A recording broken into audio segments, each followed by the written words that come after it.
guys, in this video we will be seeing that how to install Ubuntu in our system. So first of all we will go to search button and we will search turn Windows features on or off. One window will be prompted out and we have to search in that prompted window. You have to search the Windows Subsystem for Linux. Check that it has been marked for you. If it is not marked, then please mark on the Windows Subsystem for Linux. After that, click OK. After that, you have to go to search button again and write CMD and write on bash. Okay.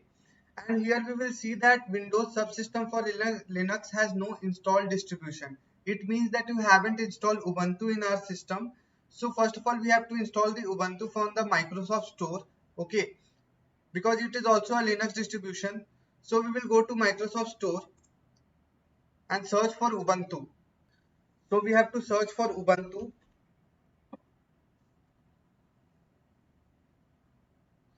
So it is having various versions like 22.0.2 LTS. LTS means long-term stable version. Okay, you can also install the 18.0.4.6.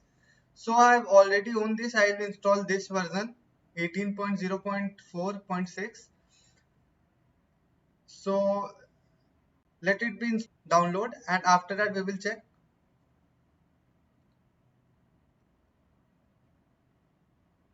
So I'll now open it. So the installation will take few minutes. We will wait for few minutes and after that when it will be installed, we have to write the username and password. We will check how we will do. So here it is installed and now it is saying that enter new Unix username. You can write any username. For me I am writing Sriraj. For you, you can write any username and password. And for password, you type your own. So password updated successfully, the operation completed successfully. After few minutes, it has been installed successfully and now Ubuntu has been installed in your system.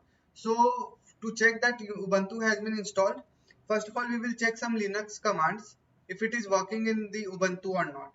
So for ls will not be working because we haven't made any files and directories in our system. So first of all, we will make a directory named Linux using mkdir and in Linux we will make some files like 1.txt 2.txt. Okay, I'll teach each and everything in this video, means in the upcoming videos, that how to make files, how to make directories, how to delete directories, how to copy directories, how to create a hard link and a soft link, how to create like partially divide your hard drive, how can you make a volume, means a logical volume. So all these topics which we will be covering in the upcoming videos, and keep following the videos and we will check how to do all these stuffs. So for now I will be again going to home and now I will type ls. So it has been seen that and Linux directory is available in this home and we will see that it is working in our system. So yes guys, we will meet in the next video with more such informative content. Till then, keep watching my videos and don't forget to hit the like and subscribe button. Thank you.